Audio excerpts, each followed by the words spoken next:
हर वो तबका जो नरेंद्र मोदी का वोटर नहीं है, उनको डराने की कोशिश हो रही थी। क्या 12 साल से डराने वाले नरेंद्र मोदी डर गए? ऑब्वियसली, अगर नहीं डरे होते तो रात को 12 बजे उठ के वो अपना वीडियो नहीं शूट करते। जिसको हम जेनजी कहते हैं, जिसके बारे में कहते हैं उसका पढ़ने लिखने से कोई लेना देना नहीं है, सुबह शाम तक इंस्टाग्राम पे रहता है, व्हाट्सएप पे रहता है और तमाम चीजें करता है, तमाम बातें करते हैं, वो खड़ा हुआ है, वो कह रहा मारो मुझे, मारो मुझे। मैं सलूट करता हूं ऐसे बच्चों को। अरविंद गोस्वामी कह रहे हैं कि लोगों का ट्रायल होना चाहिए, क्लीन अप होना चाहिए। योगेंद्र यादव, वो कई जो चेहरे वहां पर मौजूद थे, कह रहे हैं इन सब का ट्रायल होना चाहिए क्योंकि ये सब दंगा कराना चाहते थे और नरेंद्र मोदी ने देश को दंगों की आग में झोंकने से बचाने के लिए ये इस्तीफा लिया है। हमारे मित्र थे, क्यों उनको आप इतना भाव दे रहे हैं? कम्युनलिज्म है जब आप किसी धर्म के खिलाफ नफरत फैलाते हैं, और आरएसएस की विचारधारा की बुनियाद है मुसलमानों, क्रिश्चियंस के खिलाफ नफरत पैदा करना। अगर इसको हटा दीजिए तो आरएसएस का कोई अस्तित्व नहीं है। 27 लाख लोग वोट नहीं दे पा रहे हैं और सुप्रीम कोर्ट इतनी कैजुअल हो सकती है कि नहीं इस बार आपने वोट दिया, अगली बार तो आप ये भी कह सकते हैं इस बार चुनाव नहीं करना, 5 साल बाद करा लीजिएगा। Is it the way? अगर लोगों के वोटिंग राइट्स नहीं है तो डेमोक्रेसी नहीं है। सिंपल सी बात। The ideology will fight back, the government will fight back. अब सजग रहने का वक्त है। इतने आसानी से हार मानने वाले लोग बिल्कुल इतने, वो जो गॉयबल्स ने कहा था कि my dead bodies will leave this building, तो ये मान लेना कि नहीं अब ये हार गए हैं और क्या इकबाल खत्म हो गया है तो ये चुपचाप सरेंडर कर देंगे। No, that is not going to happen. They will fight back and as a citizen we have to vigilant. हम एक ऐसे दौर के, एक ऐसे लम्हे के चश्मदीद गवाह बन रहे हैं जिसका शायद मैं कहूँगी, और यकीन जानिए इस बात को, कि मैं 6 हफ्ते पहले तक भी नहीं सोच सकती थी कि इस कार्यक्रम में यहाँ मैं ये बातें आपके सामने कर रही होंगी। जिस तरह से बहुत तेज़ी के साथ भारत फाशीवाद के अंधे कुएं में उतर रहा था, नहीं लगता था कि जनता की आवाज़ सत्ता के बहरे हो चुके कानों तक पहुँचेगी। लेकिन कॉकरोच जनता पार्टी और उससे भी ज़्यादा भारत का युवा जिस तरह से सड़कों पर उतरा, और सबसे यंग जनरेशन, सबसे छोटी जनरेशन, छोटी छोटी उम्र के बच्चों ने एक तरह से मैं कहूँगी जितना क्लोज हम जा सकते थे तख्ता पलट के नज़दीक जा चुके हैं। लेकिन अब सवाल ये पैदा हो रहा है, इसके बाद ये जेनजी जिसकी चर्चा पूरी दुनिया में हो रही है, इस जेनजी ने वो तो कर दिया, एक बड़ी पॉलिटिकल कंस्टिट्यूएंसी के तौर पर उभर गया है। इस जेनजी को सियासत ने बदला और इस सियासत को जेनजी ने हमेशा के लिए बदल दिया, जैसे भारत में राजनीति होती थी या अब जैसे होती रहेगी। अब आगे का रास्ता क्या होगा, इस पूरे आंदोलन को किस तरह से समझें? क्या नरेंद्र मोदी को डरना चाहिए? वो नरेंद्र मोदी जो 12 साल से डरा रहे थे लोगों को, क्या उन्हें डरना चाहिए? आशुतोष, आपको मालूम है कि मैं कवर करने गई थी, मेरी प्रोड्यूसर सौम्या, हम दोनों वहां पर मौजूद थे। पहली बात तो हमारे लिए ये भी असंभव हो रहा था कि अपने आप को कैसे बचाएं। यानी हमारे पास महंगे कैमरे थे, उससे महंगी हमारी जानें थी, और हम अपनी जानों को बचाएं, अपने इक्विपमेंट को बचाएं। और हमने खुद ये देखा कि पुलिस ने सिर्फ उन लोगों पे लाठीचार्ज नहीं किया जो लोग शायद पुलिस के ऊपर हमला करने की कोशिश कर रहे थे या नारेबाजी कर रहे थे। लड़कों को लड़कियों में, झाड़ियों में ले जाकर, अकेला देखकर, आप सोचिए बदमाशों की तरह, जैसे इनसे बदला लेना है उनको, जिसको अकेला मिल गया उस पे 4 पुलिस वाले टूट पड़ते थे। 2 बार इसको कवर करते हुए मैं गिर गई और मेरा पैर मुड़ गया, उसमें चोट भी आई। तो मैं ये बताना चाहती हूँ आपको कि बाकायदा इंस्ट्रक्शंस ये थे कि इनको धो देना है, इनको खत्म करना है, इनका सबक सिखाना है। बिल्कुल भी ऐसा नहीं था कि सिर्फ नारेबाजी कर रहे, चलिए मोदी जी को चैलेंज कर दिया इसलिए इनको मारेंगे। तो इंस्ट्रक्शंस बिल्कुल क्लियर थे। अब यहाँ समझ में ये आ रहा है मुझे कि ये बताइए कि धर्मेंद्र प्रधान का जो इस्तीफा हुआ, क्यों हुआ ये इस्तीफा?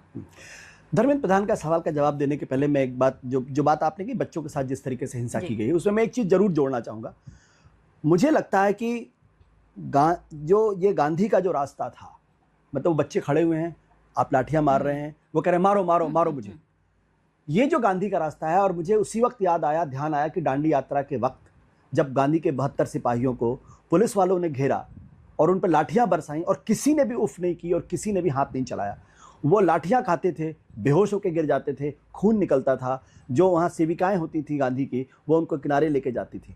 मुझे उस दृश्य याद हुआ आया। अच्छा। और मुझे लगा कि जिस गांधी की हत्या इस विचारधारा ने 30 जनवरी को की थी, वो विचारधारा आज भी उसी मजबूती के साथ उन सांप्रदायिक ताकतों से लड़ रही है। और अंत में उसने दिखा दिया कि गांधी, भले ही उनकी मृत्यु हो गई, भले ही उनका कत्ल कर दिया हो, लेकिन आज फिर वही गांधी जिंदा हो गए। संभव ही नहीं था कि जिसको हम जेनजी कहते हैं, जिसके बारे में कहते हैं उसका पढ़ने लिखने से कोई लेना देना नहीं है, सुबह शाम तक इंस्टाग्राम पे रहता है, व्हाट्सएप पे रहता है और तमाम चीजें करता है, तमाम बातें करते हैं, वो खड़ा हुआ है, वो कह रहा मारो मुझे, मारो मुझे। मैं सलूट करता हूं ऐसे बच्चों को। और ये वो नैतिक ताकत थी बिना नैतिक ताकत के आप इस तरीके का आंदोलन ना तो चला सकते हैं, ना आंदोलन किसी इतने ताकतवर आदमी को हरा सकती।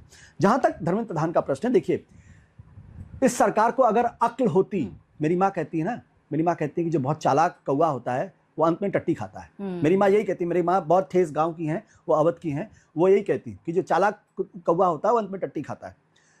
तो जब आप आवश्यकता से ज्यादा आप चालाकी करेंगे तो आपके साथ यही होगा। हकीकत ये थी कि इस देश में हर आदमी को मालूम था कि ये बच्चे पॉलिटिकल नहीं हैं, पॉलिटिकल लोग नफा नुकसान देखते हैं।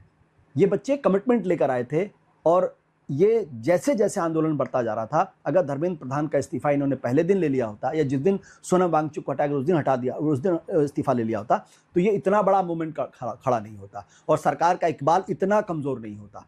तो ये एक बड़ी गलती थी जिसको डैमेज कंट्रोल के माध्यम से इन्होंने धर्मेंद्र प्रधान का इस्तीफा लिया, ये सोच के नहीं कि वो कोई प्रायश्चित कर रहे हैं। तो उन्होंने अपने खत में लिखा है कि इसलिए दंगा ना हो देश में, बिल्कुल, इसलिए मैं इस्तीफा दे रहा हूँ, इसलिए नहीं। और ये इस्तीफा नहीं दिया है, ये इस्तीफा लिया गया है डैमेज कंट्रोल करने के लिए, क्योंकि इस भारतीय जनता पार्टी की जो सबसे बड़ी ताकत है और अकेली ताकत है, उनका नाम है नरेंद्र मोदी। इस आंदोलन ने नरेंद्र मोदी की जो कुछ भी आभा थी उसको पूरी तरीके से नोच के किनारे फेंक दिया है।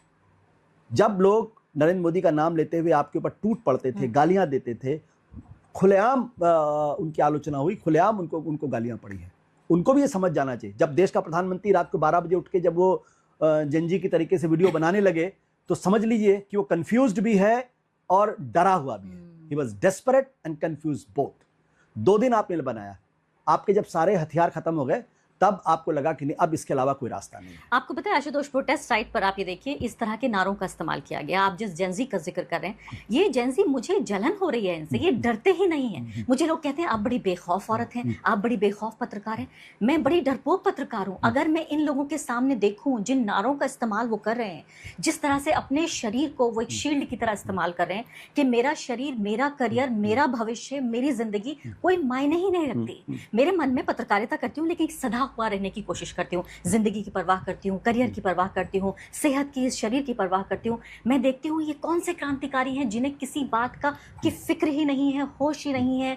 सर पे कफन बांध के वो लोग वहां पहुंचे। और सबसे ज्यादा जो बहुत ही एक डिस्टिंक्ट, एक नुमाया बात मुझे समझ में आई, जिसको अजीब सा भी लगा, वो ये था कि गाली गलौज की भाषा में प्रधानमंत्री नरेंद्र मोदी को 12 साल में किसी आंदोलन, किसी व्यक्ति, आप और मुझे कहा जाता है कि हम बड़े मोदी विरोधी लोग हैं, किसी आंदोलन, कहीं पर किसी पत्रकार ने उसका 1% भी कोई बात नहीं कही है। जो जेंजी ने 1 हफ्ते के भीतर, 4 दिन के भीतर उनको पूरी तरीके से समझिए कि मोदी, एंटी मोदी वेव चल रही थी। इसको आप किस तरह से देखते हैं? ये वो वोटर हैं जिसमें से बहुत सारे फर्स्ट टाइम वोटर्स हैं, बहुत सारे ऐसे हैं 2029 में वोट करेंगे। ये नरेंद्र मोदी से इनको सिर्फ इतना सा गिला है कि हमें नीट में पर्चा लीक हो गया, या हमारे एजुकेशन सिस्टम में प्रॉब्लम है, या ये कोई आइडियोलॉजिकल ऑपोजिशन भी है? देखिए, उस उम्र का जो जोश होता है वो आकाश भी उसको नहीं कवर कर सकता। भगत सिंह 23 साल की उम्र में फांसी के फंदे पर लटके थे, और जब भगत सिंह के पिताजी ने आखिरी समय में अंग्रेज़ को चिट्ठी लिखी कि मेरे बेटे के लिए थोड़ी माफ़ी दे दी जाए, तो भगत सिंह ने जो चिट्ठी अपने पिताजी को लिखी है वो सबको पढ़नी चाहिए, जहाँ वो कहते हैं अगर मेरे पिताजी आप नहीं होते तो मैं क्या करता। और वो हंसते हंसते फांसी के फंदे पर चढ़े थे। 26-27 साल की उम्र में चंद्रशेखर आज़ाद ने अंग्रेजों का सामना किया, और जब अल्फ्रेड पार्क में पकड़े गए, जब उनको घेर लिया पुलिस ने, तो उन्होंने खुद को गोली मारी थी। ये वही उम्र कर सकती है, हमारी आपकी उम्र में कोई नहीं कर सकता, क्योंकि हमारे इतने कंसर्न्स होने लगते हैं, हमारे दिमाग इतनी तरीके से चलने लगता है, हमारे इंटरेस्ट आ जाते हैं। तो ये जो कुछ हुआ है ये बच्चे ही कर सकते थे, दूसरा कोई नहीं कर सकता था। अन्ना का आंदोलन एक ऐसी सरकार के खिलाफ आंदोलन था जो अपने स्वभाव में कमजोर थी। कोalition की गवर्नमेंट थी, मनमोहन सिंह एक बहुत सॉफ्ट प्राइम मिनिस्टर थे, वो डेमोक्रेटिक गवर्नमेंट थी। ये डेमोक्रेटिक गवर्नमेंट नहीं है। इस निरंकुशवादी सरकार, अथॉरिटेरियन सरकार के खिलाफ जो बच्चों ने किया, सिर्फ वही कर सकते थे, क्योंकि वो ये नहीं सोच रहे थे कि आगे क्या होगा, हमें इसकी क्या कीमत चुकानी पड़ेगी।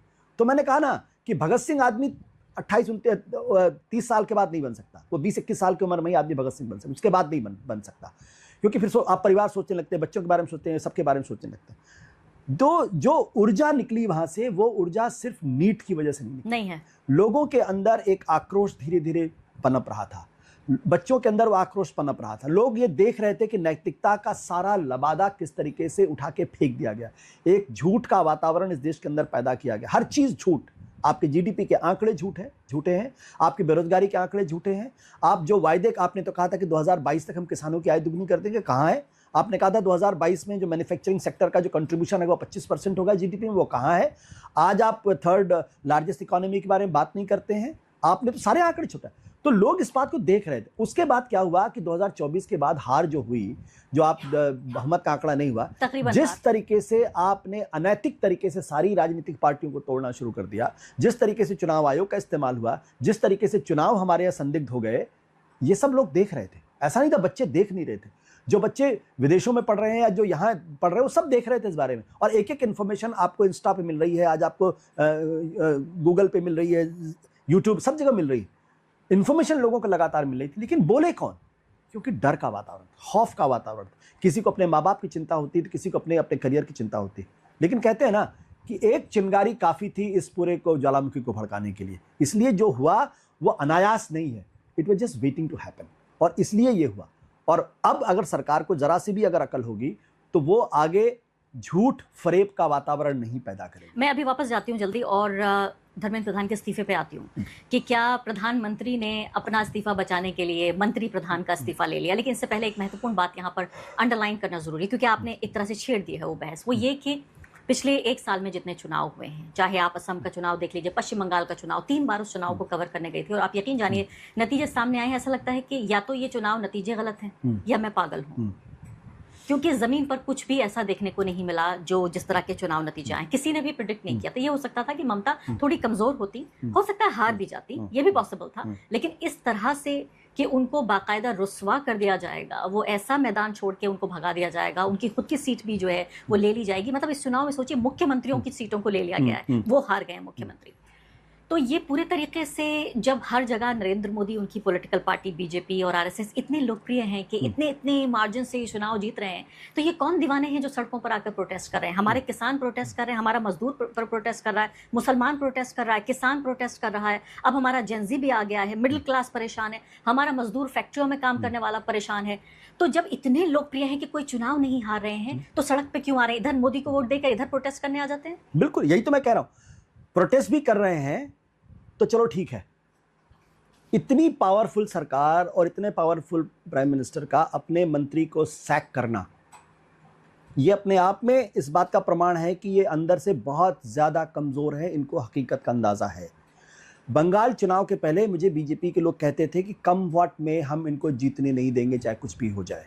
जिस तरीके का एक सिस्टम वहां क्रिएट किया गया था, वो सिस्टम, उस पर कभी इन्वेस्टिगेशन होना चाहिए कायदे से, उन ऑफिसर से पूछताछ होनी चाहिए जो वहाँ पे एम्प्लॉयड थे, जिनको वहाँ पे लगाया गया था। आप चुनाव क्या करा रहे हैं? वहाँ 2.5 लाख से ज़्यादा लोगों का आपने सिपाही लगा रखे थे।